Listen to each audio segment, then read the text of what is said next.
I hate to tell you, there's plastic in your blood right now. Oh, yeah. Yeah, you are part plastic, but You're part. some of us more than others, you know.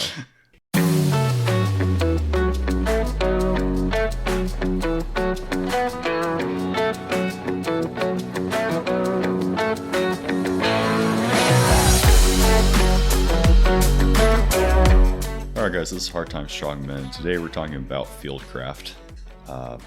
Fire, Yay. water. Yay. We're finally in Fieldcraft. We're finally in Fieldcraft. We're not going into the nitty gritty, guys. This is our episode 1, and we're covering fire, water, and shelter, specifically considerations for your kit. Starting with fire. Everybody knows what this is for. It's light, it's warmth, it's... You can create, destroy, you can signal, sterilize, cook, distract. protection from predators. Yeah, I mean heat, if we're talking about survival situation. It is everything. I mean, if you can utilize it, you're on the right track. If it's utilized against you, you're going to have a really, really bad time. Probably one of the greatest uses of fire for, like, especially Fieldcraft. Go out on Netflix and watch Alone. Oh, the show Alone. Fire is it proves everything. to you, yes, it proves that fire is one of the most important things that you can do, because they shove these contestants on their own out of a helicopter with a ruck.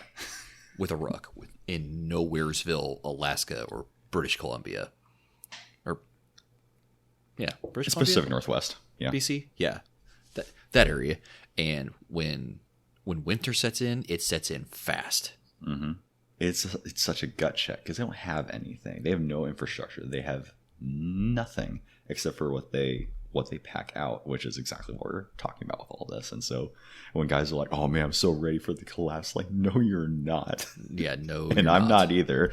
No one is, man. I mean, such like fire, specifically to a point where I don't remember what episode it was, but a guy lost his ferro rod. Oh, and he quit. That was a couple seasons ago. Yeah, and he just quit. He's like, "There's no point in me, continuing trying to do this. The ferro rod was my only way to make fire. There's no way I can do this." So looking back on it, I actually completely disagree with his mentality there, because he could have easily made the bow fire starter. He could have done that. It takes a lot of effort and it takes a lot of time. Yeah, it was defeatist, but it does work of him. Yeah. But that's why you need to have the skill set. The skill set's everything. Proves that if you only have tools or kit or gear, if you don't have the skill set to back it up, then absolutely you have nothing. You have nothing. So let's get into kit. Let's get into this kit.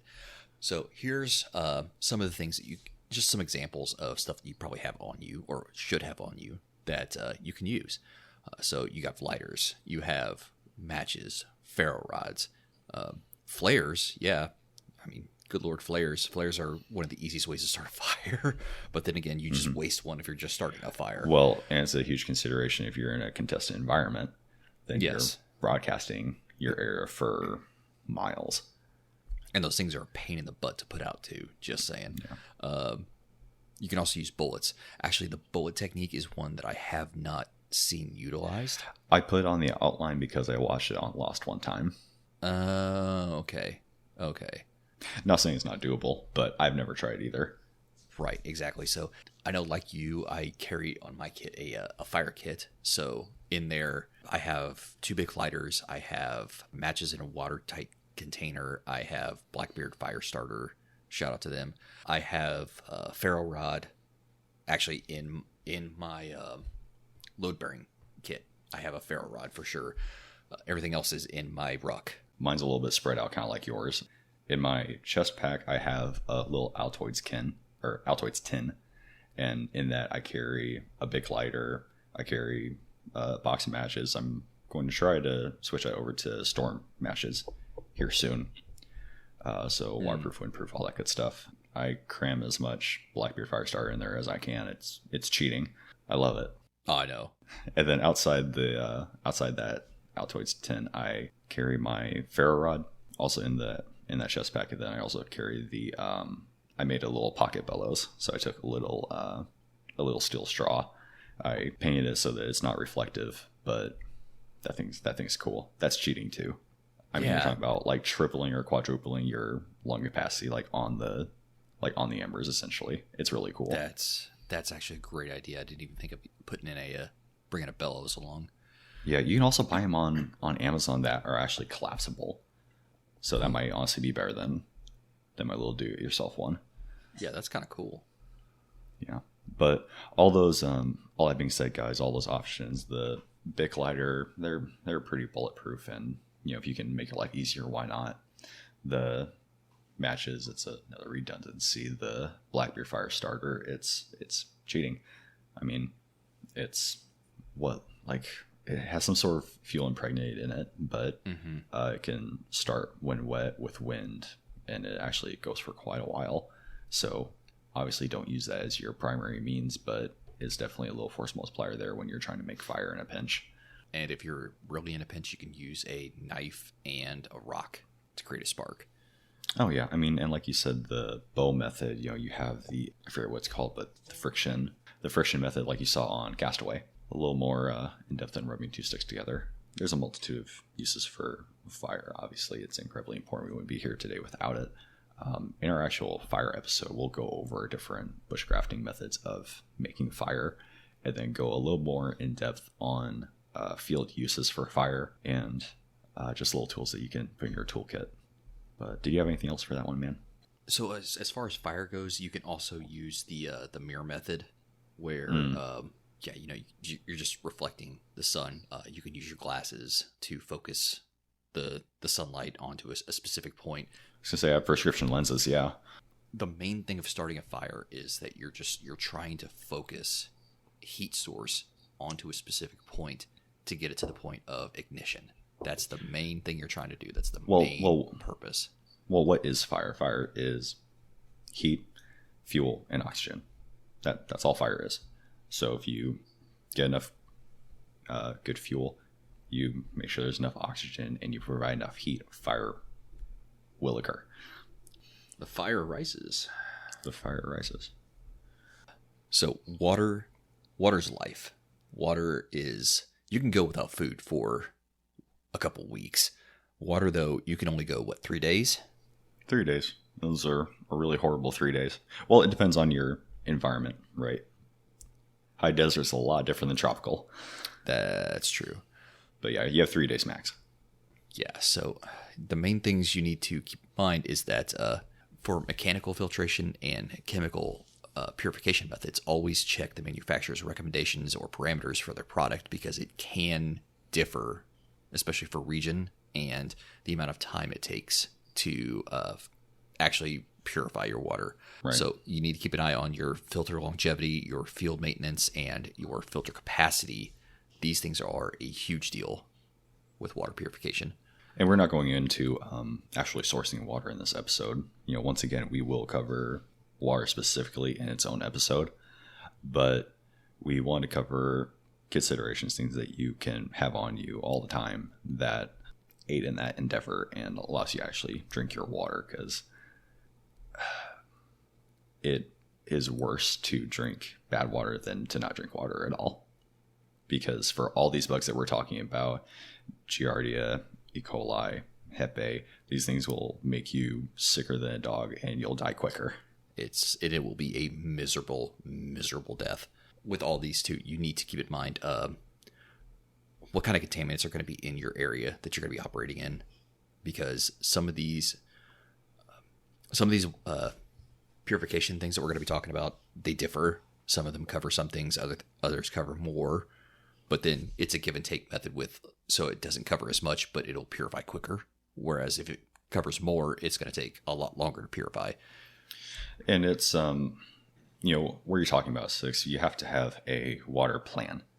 So if this fits within your water plan, great. If you don't have a plan and you're trying to play catch up when you're in the field, you're, obviously at a disadvantage. You're wrong. You're wrong. Thank you. But the 3 ways that we're going to talk about, there are a few other ways, but we don't believe that they are really pertinent to the situation or really helpful, honestly. But we're going to be talking about mechanical filtration, chemical purification, and then boiling. So starting off with filters, some pros of using mechanical filtration, they're scalable. So the example we're going to be using today is the Sawyer line, the Sawyer Mini water filter. And that filter itself has attachments for a straw, different compression or squeeze bags. So a 32 ounce, 64 ounce bag that you actually attach to the filter, and then you can filter out water essentially in bulk. There are gravity filters. I know MSR makes a gravity filter. I don't know about Sawyer. Yeah, but that's more of your like bulk stuff where you're actually in a at a patrol base, OP, whatever. Filters are versatile, so you can make attachments for, you can make or buy attachments for canteens, water bottles, your water bladders, mentioned straws earlier, and a lot of filters are field serviceable. So using backwashing or other brushes. I know that backwashing is for Sawyer. I don't know what other filters use, but increases the longevity of the filter, because I think this Sawyer, so the Sawyer filter can last up to 100,000 gallons. So pretty crazy stuff. Yeah, that's a lot. Some cons for filters, they will be damaged if frozen. So if you're using this filter in Arctic environment and somewhere that's going to freeze your water inside that filter, that water is going to expand and you're going to damage your filter. It's not going to be usable at that point. Filters will inherently add bulk to your kit, add weight to your kit. Like I said, you have to fit that into your water plan to to justify that waste in space, or that to justify that weight and space.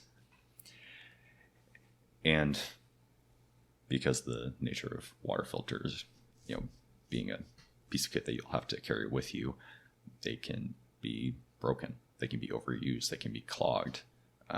This is a item that needs to be serviced, and if you don't put in that extra effort to actually service your kit, it's going to fail you. I mean, there's a reason why if you have like a Brita filter, or even like the filter on your water dispenser on your fridge at home, there's a reason why those have to be replaced, because there is material in water. It doesn't matter if you're on city water, you're on well water, doesn't matter. There's still material in the water that gets filtered out. That's why I'm a firm proponent on the fact that if you grew up on well water, you can survive anything. But we didn't really talk about like how filters really work, but it's a fine mesh that water has to pass through. So everything that you're trying to filter out is ramming against that filter. So eventually you're going to have to clear that out, or it's going to break. Right. Or just be clogged, Yeah, and then it's no use to you anyways. One of the mechanical filters we talked about was the Sawyer Mini. I use a Sawyer Mini. It's actually attached to my Camelback right now. It's a great thing. You can also use a life straw. You can, I think you said something about MSR. Yeah, MSR makes gravity filters. Let's talk a little bit about that Sawyer Mini. It is it is smaller in length than probably a can, like a can of Coke. Easily smaller than that. It's as big as around as probably, I don't have it sitting in front of me, but probably it's a little bit bigger than my thumb. Yeah. Yeah, it's like silver dollar size, yeah. Yeah, it's not bad. So we say adding weight, adding space, but if you have a USGI canteen pouch that's part of your mess kit, that can fit in there easily. Yeah, can be easily protected. You just have to incorporate that into your plan. Yeah. So this Sawyer, it works. It works so well. Like it's going to remove up almost 100% of all bacteria. They state 99.99999% of all bacteria. So we're talking salmonella, cholera, E. coli. It removes almost the same amount of protozoa. So 99.9999% of protozoa. So we're talking Giardia and Cryptosporium. It removes microplastics, which, folks, I can't state this enough.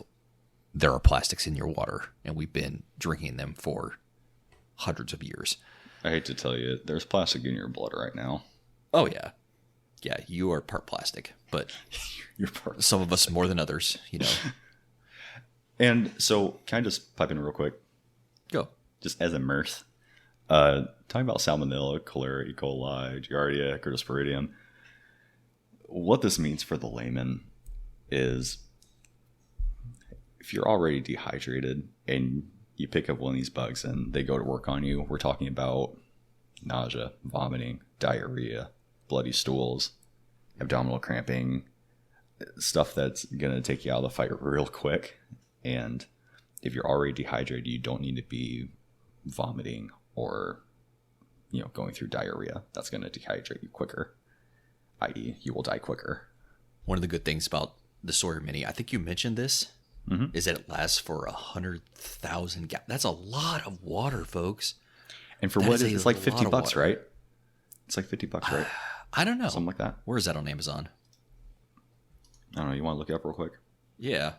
But for that price point, for the size it is, there's no reason for that everybody in your network can't carry one of those. Or if you can't carry an extra one. Dude, everyone should have one. Like, Yeah, absolutely everyone should have one. They are $21. $21. They are $22 right now on Amazon. Go grab like 3. It's insane. And, you talked about earlier, having these different types of filtration methods for, different mission sets, right? Mm-hmm. So I think of using water filters, like mechanical filters, more as like you're kind of set in a position if you're at a patrol base or you're, at your home base or wherever where you have a little bit of time to breathe. I would, use the water filter because it protects from so much, and it's, the more, I think it's the more attractive option than, using, than boiling if you don't have enough time to boil, if you want to protect more than a chemical tab or anything. Yeah, and if you're set in a position, get a gravity filter started. Like, it's probably one of the best ways. If you have a ton of time, do that. Big bag, attach the filter, and just let it drop into another bag. Like, well, and Grant threw that plug out, I think during his Recce episode or Urban episode, one of those two. But it's a ludicrous amount of water, and once again, it's a passive method. So you throw up your dirty bag, throw down your clean bag, and you can go do something else while you're waiting for that to filter. So, and you really don't run the risk of like a bear coming to steal it like you would with food. Like, you don't have to really protect it. You just set it and forget it, essentially. Yeah. But I will say, especially when you're using mechanical filters, you always have to be in mind what is your clean water source, your water container, and what is your dirty water source or water container. If you mix those two, it doesn't matter how much you filtered it. You shot yourself in the foot there. Yeah, you're going to need a new clean water source, essentially, or water bag, right. Whatever you're using to store your clean water, you're going to need another one at that point, or sterilize it, which is going to be kind of a chore. Gas. So chemical purification. Pros. The tablets that we're going to be talking about, the capsules, what have you, are incredibly small. They weigh almost nothing. They take almost no space. I like to say that you don't have an excuse, but you really don't have an excuse with this. You can get 100 of these tabs for like $12, and they're little, blister packs, pot packs that weigh and have almost no space. Another pro, it's, like we just mentioned, a passive purification method, set it and forget it. So after you initially throw that tab in your water, that's the most amount of effort you're putting into this. So a way that I use this is, besides my water filter or my water bladder, I have 2 canteens on my kit. After I drink 1 canteen, I fill it up at a water source. I throw a tab in 30 minutes, it's good to drink again. I mean, it's really hard to screw up. And with one of those tabs, I'm talking about a liter of water. So that part's pretty cool. And there's no need to segregate between clean or dirty containers because it purifies the water the container is in. Cons for chemical purification methods specifically is there's sometimes a significant time commitment to treating that water. So with a water filter, you can use the straw, you can use the compression bag to force it force water through the filter, and your water's ready immediately. With a chemical treatment, you will have to designate time before you can drink that water, which can be very difficult if you're in a hot environment that you're operating in. These are also expendable. So, the Sawyer filter, you have 100,000 gallons. With one of these, 1 tab is equal to 1 liter. And so you're going to have to work out that math on the front end, so you're not running out of those purification methods while you're in the field.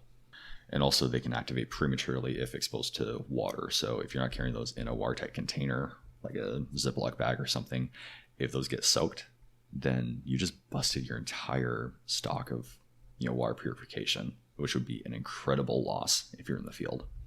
Right, but if they're in one of those blister packs, you have a lot less to worry about, unless it's like the cardboard bagged blister packs that don't have the insulation. Yeah, and it's probably not even a big deal. I just wanted to throw that in there because that's just anxiety for me. If that, just imagine if you had 100 tabs, just poof, that's a huge loss. But you're right. Anymore with modern packaging, it has what's it? Not aluminum, but just the little foil. Yeah, it's inside. foil. That's it. Yeah, like you said, you're probably fine though. And then I mentioned earlier, but the example we're using today is aqua tabs, which you can find on Amazon. What do we say, Six? Like $13 for 100 tabs. Yeah, $14 for 100 tabs, something like that. I personally go with chlorine dioxide because, it kills more stuff. I'm a little more paranoid about that kind of stuff, but the only problem it does take longer. Is it takes 4 hours, which is an issue. That's a passive method, so that's something to keep in mind. So once again, though, that depends on your water plan. So I'm using mine on the go, small stock on the go, and yours is more if you're set in a position and you want to purify a bulk amount. So not good or bad, but you just have to plan for that. As far as what it actually purifies against, it removes 99.9% of bacteria, viruses, cysts like Giardia. It does not protect it against the cryptosporidium, like the chlorine dioxide or the water filter. So, right. Once again, and for those of you that are actually interested, Giardia is a form of a parasite. So, once again, so makes those cysts in your in your tract, and that's your nausea, vomiting, diarrhea, bloody stool, all the good stuff. Sounds like a party. Oh, it's great. 10 out of 10 would recommend. Once again, we give a little disclaimer at the beginning, but check your manufacturer recommendation for any of the stuff that you're going to be using. Yep. Because also keep in mind your shelf life on these things. So the aqua tabs have a 5-year shelf life. So check all your expiration dates before you use this stuff. One, that should be a no-brainer. But also, as you're building up your equipment sets, as you're building up these stocks, make sure to rotate your stock.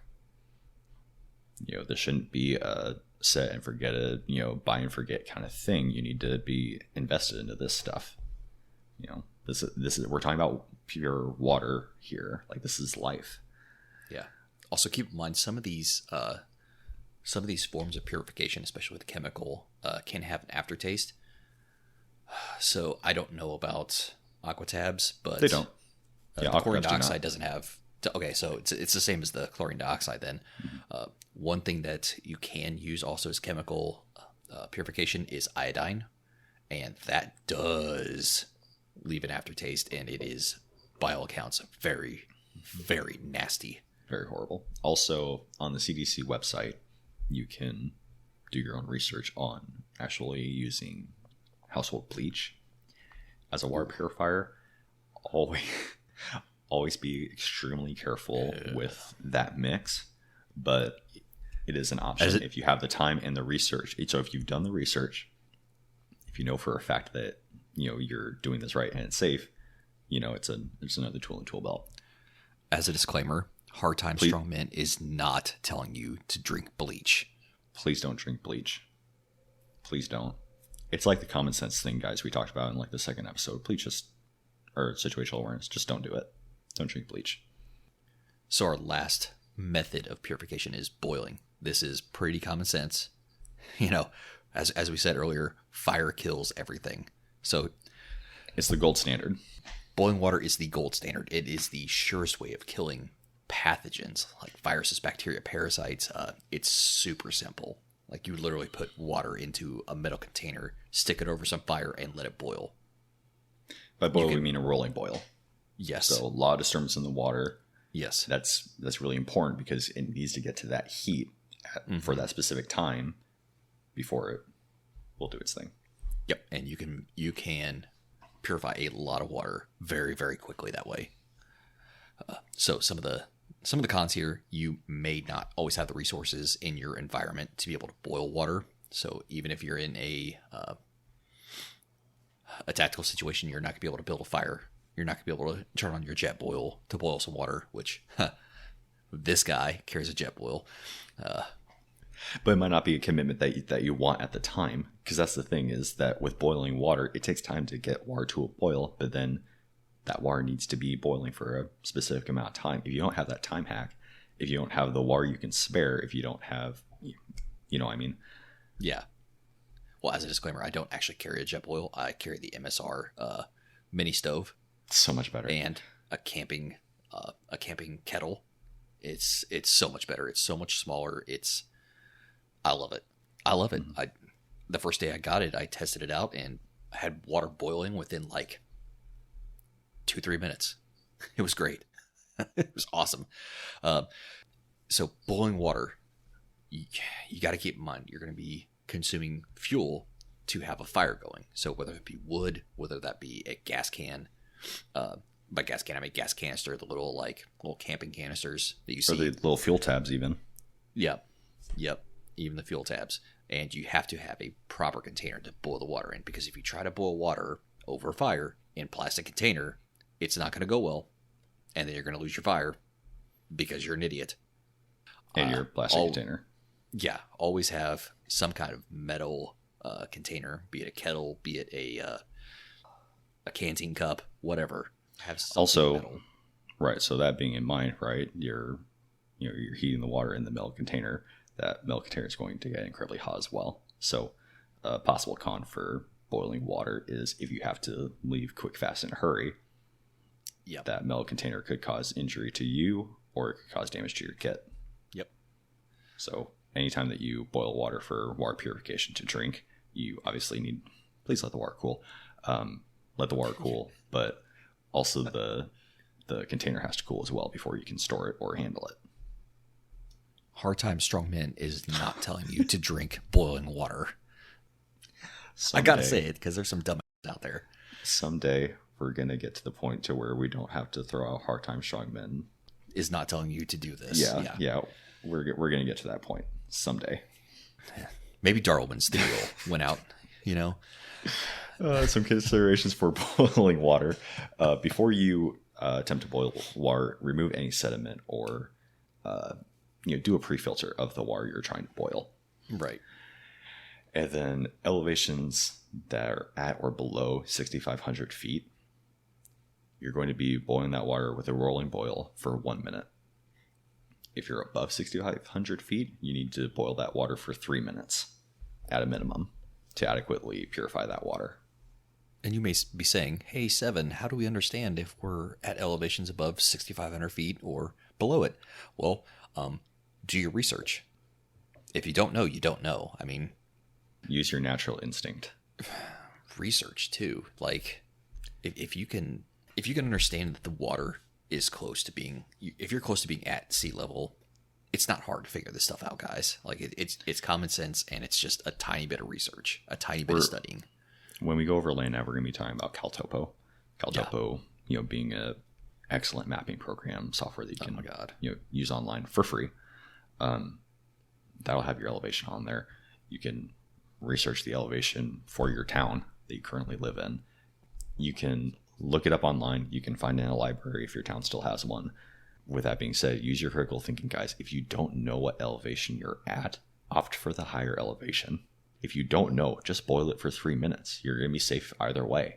That's a great point. And then shelter. So shelter being anything that protects you from environmental hazards. So rain, sleet, snow, ice, wind, the sun, anything that could cause harm to your person.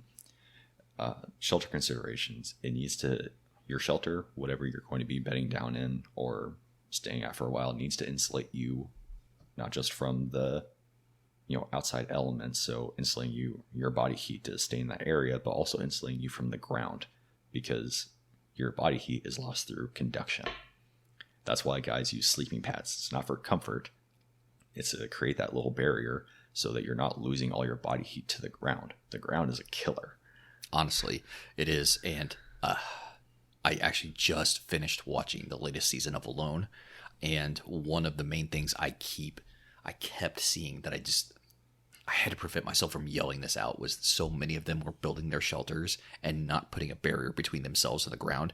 Even one chick actually dug out the ground. Like, honestly, the way she did this was awesome. Like, she did a dugout shelter. She dug down into the ground and then built a shelter up over it. Oh, she made a cold sink. Nice. It was great. It was perfect. Good for her. But when she started out, she didn't have, a little layer there. And she was trying to figure out why she was getting cold. And it's like, dude, you got to have a barrier. You have to have a barrier between yourself and the ground. So our reference for today, and I'll shout it out again at the end, is ATP 3-50.21, which is the Army's field manual for survival. But in their shelter section, I mean, the insulation that's required to keep you warm can be up to like a foot or two of insulation. Like 12 plus inches of insulation before you bed down. I mean, and that's in an extreme cold weather kind of thing. Like, but let's just throw that out there. Yeah, and I'm not saying do that every time, but conduction is a killer. If you just lay down on the ground, you're going to lose all that heat. The ground will suck it right out of you. You need to have a barrier, whatever it is. One thing I do recommend you actually study up on, or even just read up on, you don't have to like study it and memorize it and all this stuff, is just read up on conduction and convection as far as heat goes. It'll blow your mind on how many evaporation. On how many just links you can find between everyday life and like conduction and convection methods of heat transfer. Yeah. I mean, actually understand what your microwave does. Well, no, that nerdy stuff is really great to learn about, because once you have that basic knowledge, it conveys. Yeah. I'm a freaking nerd, so I love reading all this stuff. So, I mean, we should do another class on that sometime whenever we get more into skill sharing after we get our level 0 stuff out. Yes. We need to be getting into that because that's fun. But I mean, and we'll do a cold weather class eventually. We talked about conduction, convection, evaporation, respiration. I mean, you lose heat everywhere. Yes. But do you want to talk about what you have specifically for your sleep kit, like your sleep system? Dude. Okay. So my sleep system, I picked this up from a surplus store. It took forever. I had to go to like 3 different ones to find this, but I actually finally got the full set of a sleep system that we had in the Army. But you're not going to use all of it. Ever. It's nice to have, but you're not going to use all of it. So you have your summer bag, your winter bag, your bivy cover, and a stuff sack. Those are everything that comes in a sleep system. So let's start at the beginning. I mean, your summer bag is just it's rated, I believe, down to what is it, like 32 degrees before you need something else added on. I thought it was more than that. I don't think it is. The winter bag, the extreme cold weather bag, though, that can go into the negatives fairly easily. That being said, so this sleep system is incorporating what GIs wear. Yes. And then they're adding on, so none of this is used standalone. At least as part of the system is supposed to be used. Right. And you can always use the bags separately, but when you combine them, it's just added protection against the elements. And the bivy cover is a waterproof cover. that snaps on to the outside of the bag, and it can prevent moisture from getting in. Sort of. I found that out in the field. It sort of keeps moisture out, except for the bivy. The stuff, yeah, except for the stuff that's coming off of your body. So the bivy is waterproof, except for where you climb in. Yes, that's what I was getting at. Yeah. Oh gosh, can I tell a story about that? I have a story Please. about that. Oh, I hate it so much. Thanks, I hate Which it. means I'm gonna love it.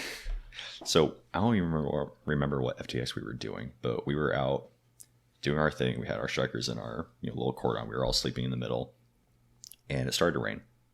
It started raining at like midnight. I kind of felt the pitter patter on my bivy, and I looked out. I was like, "Oh, well, that sucks." And I climbed back in. I was sleeping. I woke up again at like 3 o'clock, and it was just pouring like bad, and we had like lightning and thunder. Like I could like just look around because the lightning was like hitting so often. I didn't even need a flashlight or anything. I just look around and see everybody hanging their lives. Oh, wow, that really sucks. And I cover myself again, perfectly dry, right? And then at like 5 o'clock in the morning, I woke up wet. I'm like, what the hell? And I'm wet all through my bivy cover, through my sleeping bag, everything. And I poke my head out. Everyone's gone. Everyone's gone. Oh yes, everyone's gone. I was like, what the? And so I like get out my sleeping bag, out of my bivy real quick, run over under some trees. I'm looking around and everyone's gone. I'm like, oh no. I run over to my striker, open the hatch. My entire squad's in there. I hop in, sit down, close the door, and I think it was Doug said, "You were out there?"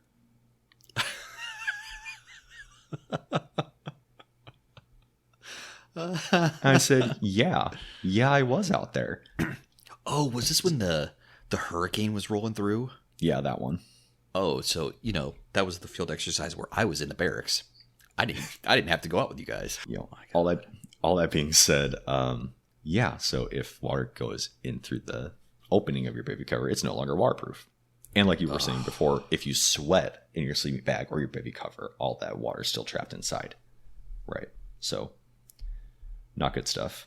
So you have the bivy, the summer winter bags, and the whoopee. Yeah. Okay, is that all for your sleeping kit or your shelter system? So my shelter system. I mean, are we talking about shelter system? If we are, then I have a tarp. I have a tent in storage that I can bring out if I needed it. I mean, just like stuff that you're going to have on your kit all the time. Oh, on my kit, yeah. I mean, I'm bringing a tarp. Like, there's no reason not to. I've got a rug cover that's that I've waterproofed it. I mean, you can use that, but I mean, as far as like sleep systems, like the tarp is the main source of like waterproofing essentially for shelter at least. Like, what do you roll for extra shelter? For extra cover is your sleeping, but yeah. So like what I carry, so my sleep system consists of the bivy cover, the USGI bivy cover, and sleeping pad, and then I also threw in a Blizzard casualty blanket, which if you're thinking of like a Walmart $1 or $2 emergency blanket, like the like the foil, they fold down really small. The foil, it's a huge one of those.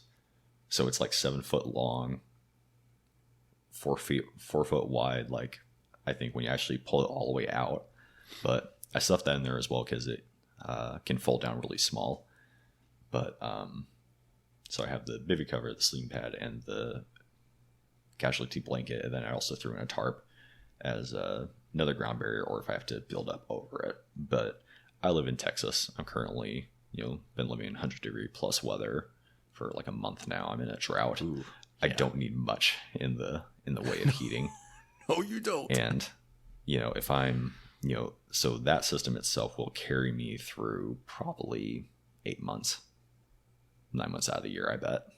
Yeah. So easily. And it packs down incredibly small, very little weight. So it's great for me. As far as the tools I carry a tomahawk, a folding saw, and an e-tool or a shell. I haven't decided yet. I have an e-tool, but I kind of want to like retrofit like actual full shovel, cut down the handle. You maybe use like a gardening or a landscaping shovel, but I haven't figured out that system yet. But at the very least, I have an e-tool. That's as much as I hate it. I mean, it's handy. It's one of the things that I'm missing, actually. Yeah, I mean, I hate it just because of how we had to use it, but they work. Yeah. Army 1/2 it didn't work to some capacity, and you need to be able to make those heat sinks. You need to be able to entrench yourself or make fighting positions or build something up, like sandbags or whatever. It's just, you need a shovel. It's a huge force multiplier just for the individual, but then when you're talking about a network and a team, I mean, you can get a lot done, especially if we're talking about like guerrilla warfare tactics. Area denial is a class we're going to do here pretty soon, but if you have those 3 things, a folding saw, a tomahawk, and e-tool, you can shut down a road. Oh yeah, you can make a road impassable. Yeah. Or a bridge impassable or what have you. But in terms of shelter, those 3 things will carry you through just about anything you can do bushcrafting wise, as far as structures go. And the reason why I chose a tomahawk instead of like an axe or a hatchet is because tomahawk is way more utilitarian. I mean, they've been used for hundreds, thousands of years. With a tomahawk, I don't have to rehead a tomahawk if my handle breaks. So the way an axe works, actual heading without getting too far into it, you need glue, wedge, wooden wedge, and then a metal wedge to actually create that friction that holds the axe head on there. With a tomahawk is literally the tomahawk head and then the diameter of the handle that keeps it set. It's just friction and inertia. I mean, it's incredibly simplistic. It's a really great tool. And if I need to scale it up or scale it down, I can make another handle if mine breaks. If I want to use it as more of an axe, I could, fashion a longer handle to use it two-handed. If I need to break it down for storage or for movement, I can do that very easily. It's just a really cool tool. And then the folding saw, I want to get a Silky here soon.